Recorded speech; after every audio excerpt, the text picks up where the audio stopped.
आदित्यनाथ, लेकिन मेरे साथ यहां पर मौजूद है जोरदार तालियों के साथ हर हर महादेव के उद्घोष के साथ स्वागत करिए माधवी लता जी का। माधवी लता जी, आपका अभिनंदन है।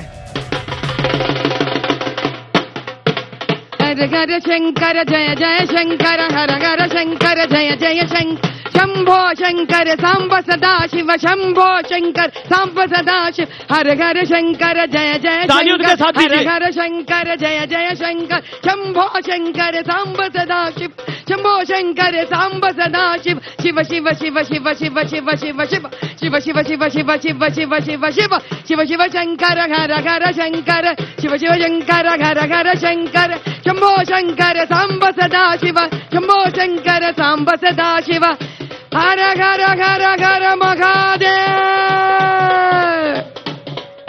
और हर हर महादेव की जय। और माधवी लता जी का जोरदार अभिनंदन है असदुद्दीन ओवैसी को, उन्हीं के घर में टक्कर देने वाली माधवी लता जी का अभिनंदन है। माधवी लता जी, हाँ जी, 6 चरण के चुनाव समाप्त हो चुके हैं, 7वां चरण है और वो काशी का चरण है। हाँ जी। क्या आपको लगता है 400 पार का नारा, क्योंकि असदुद्दीन ओवैसी कह रहे हैं, राहुल गांधी कह रहे हैं, अखिलेश यादव कह रहे हैं, तेजस्वी यादव कह रहे हैं कि अब की बार मोदी सरकार नहीं, नरेंद्र मोदी इस बार प्रधानमंत्री नहीं बनेंगे, नहीं बनेंगे, नहीं हमारे बनेंगे। प्रधानमंत्री नरेंद्र मोदी जी भस्म भी धारण करेंगे, डमरुक भी है। आपको लगता है कि पॉलिटिक्स के अंदर आपकी जो एंट्री हुई उसको लेके बड़े सारे सवाल हुए, और जिसे हमने सच्चाई को छुपाने वालों को चुना है, अन्याय करने वालों को चुना है, क्योंकि 40 साल से उस गढ़ में अन्याय का अलावा वहां का प्रजा ने कुछ नहीं देखा है। अगर चुने हैं तो वैसे क्षेत्र चुने हैं, अभी दिखा देंगे। लेकिन इस बार मुकाबला कठिन होने वाला है, क्योंकि 2 लड़के हैं, राहुल गांधी और अखिलेश यादव। बिहार में तेजस्वी यादव और राहुल गांधी। भैया मुझे लगता है ये घर जाना भूल गए हैं। भटक अम्मा को बुलाइए, सोनिया गांधी हाथ पकड़कर घर लेके चले जाएंगे, एड्रेस दिखा देंगे। नौजवान है भैया जी, जब मम्मा किसी को कॉन्स्टिट्यूएंसी में उनको तो जाकर वहां के अध्यापक को सौंपते हैं, तो वैसी तो हुआ राहुल जी का। तो मेरे कहने का मतलब है कि उनको एड्रेस गुम हो गया उनसे, जल्दी मम्मा को फोन घुमाइए जी। लेकिन अब राहुल गांधी रिटर्न गिफ्ट दे रहे हैं। पहले तेजस्वी यादव और लालू यादव जी ने मटन बनाना सिखाएंगे तेजस्वी यादव जी को और मीसा भारती को, तो रिटर्न गिफ्ट है ये एक तरह से। भैया लगता है ये लोग बहुत अच्छे हॉलिडे मूड में पहले से ये तैयार हो गए, क्योंकि जी अभी मैं कहती हूँ सुनिए, अक्सर क्या होता है ना, जब बच्चे कोई एंट्रेंस एग्जाम लिखने निकलते हैं तो मम्मा पापा बोलते हैं अरे बेटा तू प्लान बी बना ले अपने लिए। लगता है राहुल भैया शेफ बनाने का प्लान में है, यहां से निकल जाएंगे और हार जाएंगे। मेरे हिसाब से कोई छोटा मोटा होटल खोलेंगे तो वहां बहुत काम आएगी भैया मटन बनाने का काम।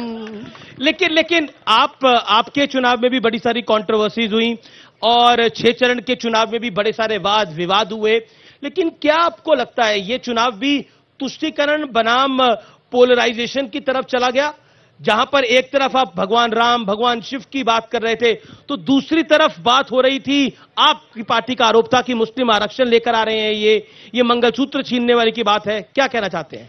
भैया मैं पहली एक बात कहती हूं, भाजपा ने कभी जात पात और मजहब के नाम से कभी भी ना किसी से वोट मांगा है, ना कोई काम इस हिसाब से किया है, क्योंकि भाजपा एकमात्र ऐसा पार्टी है जहां पर मुसलमान स्त्रियों का आंसू पहुंचने के लिए ट्रिपल तलाक भी निकाला है उन्होंने, और उन्होंने यूसीसी के तहत वो अधिकार भी मुसलमान स्त्रियों को देना चाहते हैं जो आज तक सिर्फ हिंदू औरतों के घर में सहज साधारण से संस्कृति की वजह से हम यहाँ पे लड़की को बड़ी पूजनीय मानते हैं, सम्मान देते हैं। लेकिन हमको सबको पता है कि मुसलमान के घर में पुरुष आधिक्य फैमिलीज होते हैं, वहां पे स्त्री का मर्यादा कम होती है। इस तहत प्रधानमंत्री जी ने एक बड़े भाई के नाते, एक पिता के नाते मुसलमान स्त्रियों के लिए यूसीसी लागू करने की उन्होंने एक निर्णय ले लिया है।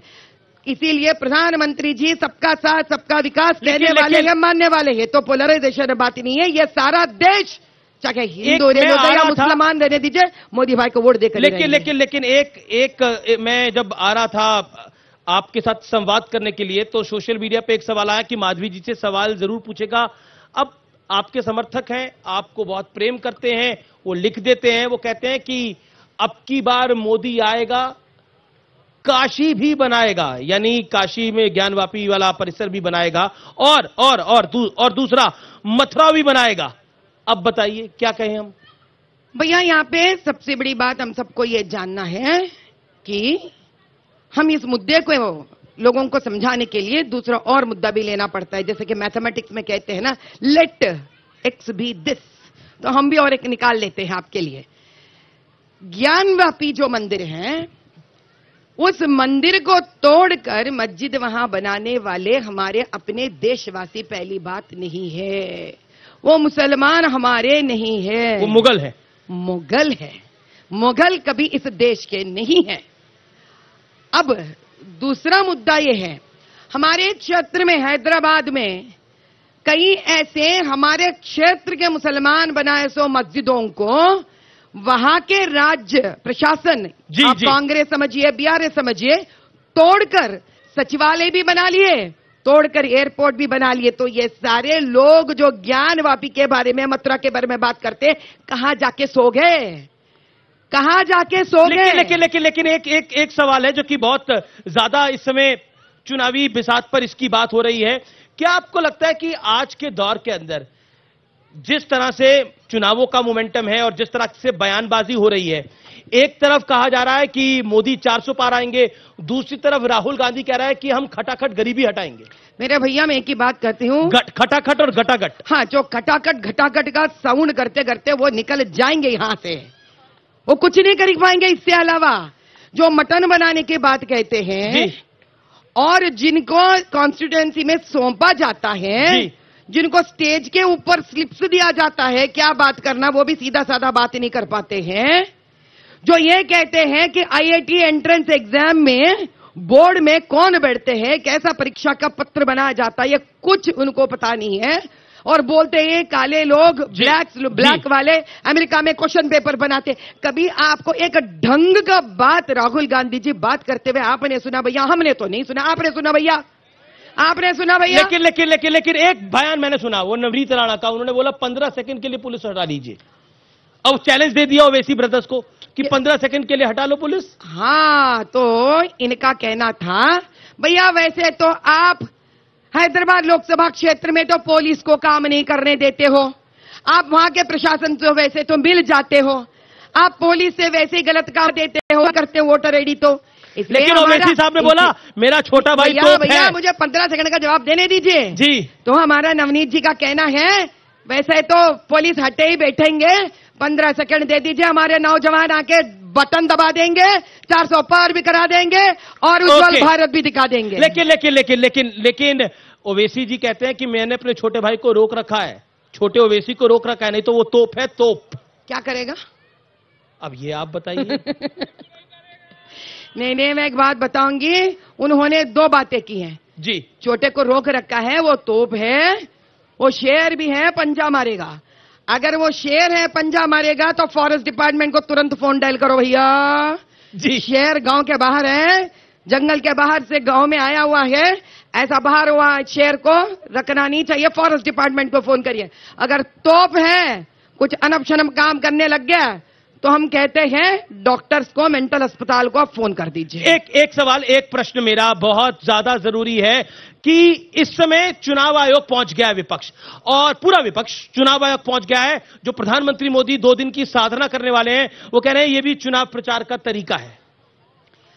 भैया इसका मतलब ये है इनको अभी भगवान का ध्यान करने पे बड़ी दिक्कत हो गई इनको। तो किस हद तक ये गिर गए, किस हद तक ये लोग बौखला गए हैं, इनका मानसिक संतुलन इतनी गड़बड़ हो गई कि अभी प्रधानमंत्री जी जब करेंगे तो प्रॉब्लम है, ध्यान करेंगे तो प्रॉब्लम है, विवेकानंदा जी का मूर्ति के पास जाएंगे तो प्रॉब्लम है, कन्याकुमारी जाएंगे तो प्रॉब्लम है, ये कुछ भी करेंगे तो प्रॉब्लम। इसका मतलब है इनका हार इतनी बदतर तरीके से होने वाला है।